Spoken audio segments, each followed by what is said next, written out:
पढ़ाई करने आई हुई थी।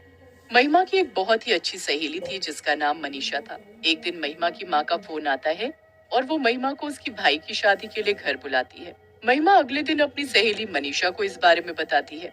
मैं अपने घर जयपुर जा रही हूँ क्योंकि मेरे भैया की शादी है। अरे वाह, ये तो बड़ी खुशी की बात है। और तुम भी मेरे साथ जा रही हो, समझी? कोई बहाना नहीं चलेगा। हाँ हाँ, क्यों नहीं, मैं जरूर चलूंगी तुम्हारे साथ। दोनों सहेली बड़ी ही खुश होती हैं और जयपुर जाने की तैयारी में लग जाती हैं। एक हफ्ते बाद दोनों जयपुर पहुंच जाती हैं। महिमा का इतना बड़ा घर देखकर मनीषा तो दंग रह जाती है। हर तरफ शादी की तैयारी चल रही होती है। आ गई मेरी बेटी। हाँ माँ, और देखो मेरे साथ कौन आए हैं, मेरी सहेली मनीषा।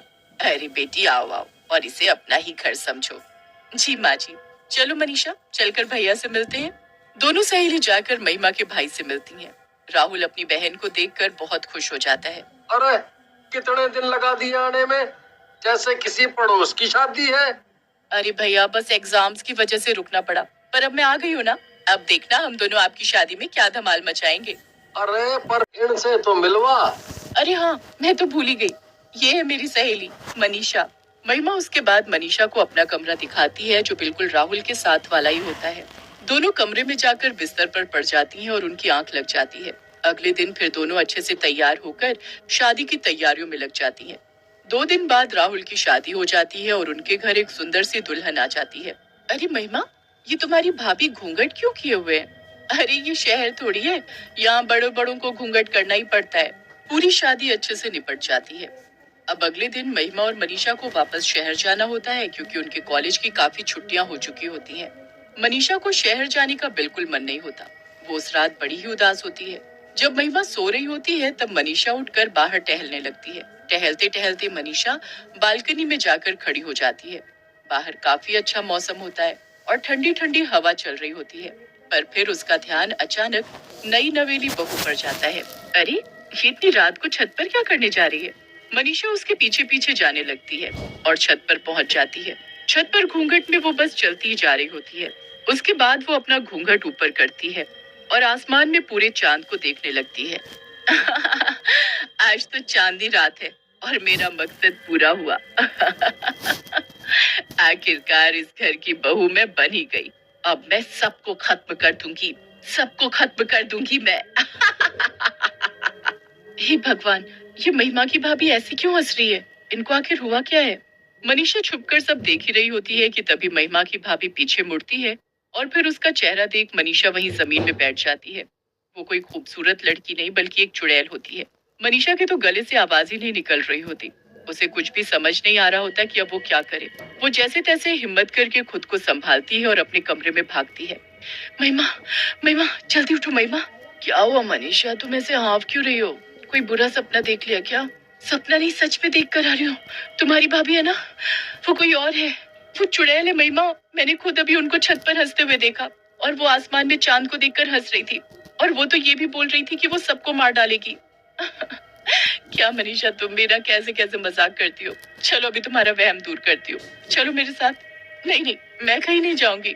महिमा मनीषा की एक नहीं सुनती और उसका हाथ पकड़कर उसे राहुल के कमरे तक ले जाती है। उसके बाद वो दरवाजा खटखटाती है। अंदर से दरवाजा महिमा की भाभी खोलती है और उन्होंने अभी भी लंबा सा घूंघट किया होता है। जी बोलो दीदी, क्या हुआ? इतनी रात को आप दोनों यहाँ? पता है, मेरी दोस्त को एक बुरा सपना आया तो बस मुझे आना ही पड़ा। अच्छा, सबसे पहले आप अपना ये घूंघट ऊपर करो, मेरी सहेली आपकी शक्ल देखना चाहती है। जी दीदी, अभी करती हूँ। घूंघट वाली बहू अपना घूंघट ऊपर करती है तो उसकी बेहद खूबसूरत शक्ल देखकर मनीषा हैरान ही रह जाती है। मन ही मन वो यही सोच रही होती है कि आखिरकार ये कैसे हो गया। उसने खुद अपनी आंखों से उसका चुड़ैल वाला चेहरा देखा था। महिमा फिर मनीषा का हाथ पकड़ती है और उसे चलने को कहती है। दोनों अपने कमरे में वापस जाने लगते हैं। जाते हुए मनीषा एक बार फिर से पीछे मुड़कर देखती है तो उस घूंघट वाली बहू की अजीब सी मुस्कुराहट उसे और परेशान कर देती है।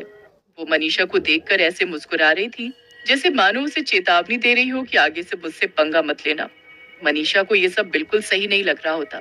उसे बस इतना समझ आ रहा होता है कि उसे अब वहीं रहकर सब ठीक करना है और सबके सामने उस घूंघट वाली चुड़ैल बहू का सच लाना है, वरना सबकी जान खतरे में पड़ जाएगी।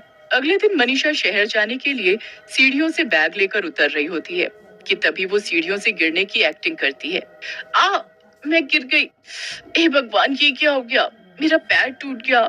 हे भगवान, ये क्या हो गया? भैया जल्दी आओ, मनीषा को उसके कमरे में ले चलो। घूंघट से चुड़ैल बहू ये सब देख रही होती है। इसकी इतनी हिम्मत जो ये मेरे पति की गोद में जाएगी, इसे तो मैं बताऊंगी। अरे बहू, यहाँ क्या खड़ी खड़ी देख रही है? चलो मेरे साथ रसोई में और जल्दी से मनीषा के लिए बाम और हल्दी वाला दूध लेकर आओ। जी माँ जी।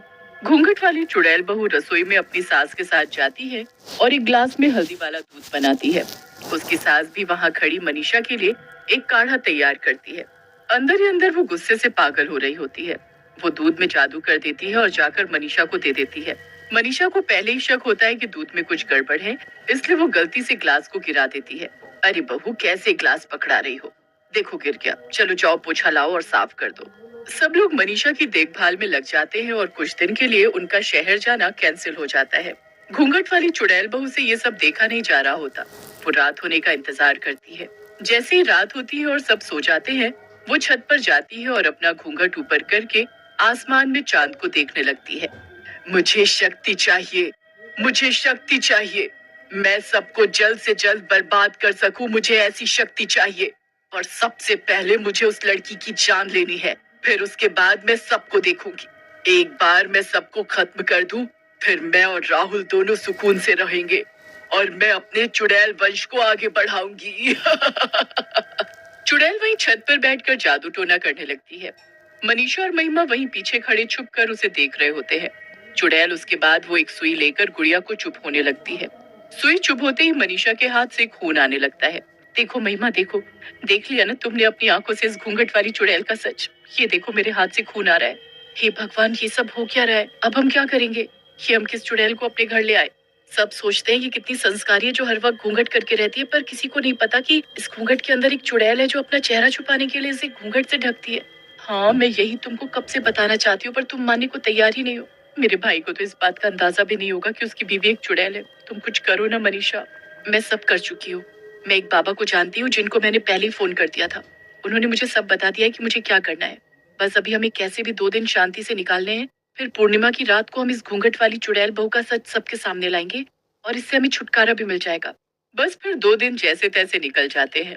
उसके बाद दोनों सहेली छत पर आती हैं और वहां जिस जगह चुड़ैल अपना जादू टोना करती है, वहां एक कटोरी खीर रख देती है। कुछ देर में चुड़ैल वहां आ जाती है। मनीषा और महिमा बाकी घर वालों के साथ छुपकर चुड़ैल के आने का इंतजार कर रहे होते हैं। कुछ ही देर में चुड़ैल वहां आती है। वो अपना घूंघट ऊपर करके खीर देखकर बड़ी हैरान होती है। चुड़ैल को कुछ समझ नहीं आता, पर वो खीर देखकर रह नहीं पाती। वो उस कटोरी को उठाती है और खीर चखने लगती है। जैसे ही वो खीर खाती है, उसे उल्टी होने लगती है। ये क्या है? ये मुझे क्या हो रहा है? चुड़ैल जमीन में गिर जाती है और तभी सब घर वाले वहां आ जाते हैं। इसका अंत अब आ चुका है। इसने मेरी बनाई हुई खीर खा ली है। ये सब तेरा किया धरा है। तुझे तो मुझे उसी दिन मार देना चाहिए था। हाँ, पर तूने बहुत देर कर दी। चुड़ैल तड़प तड़प कर मरने लगती है। उसके बाद पूर्णिमा के चांद की रोशनी उस चुड़ैल पर उल्टा असर करने लगती है। उसे ताकत देने की जगह वो उसे जला देती है और चुड़ैल राख में बदल जाती है।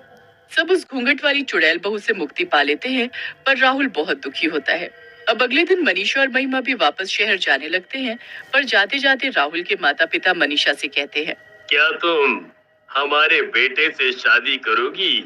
मनीषा ये सुनकर मुस्कुरा देती है। बस फिर मनीषा शहर चली जाती है और राहुल उसकी पढ़ाई पूरी और उसके वापस आने का इंतजार करता है। पढ़ाई पूरी होने के बाद दोनों की धूमधाम से शादी हो जाती है और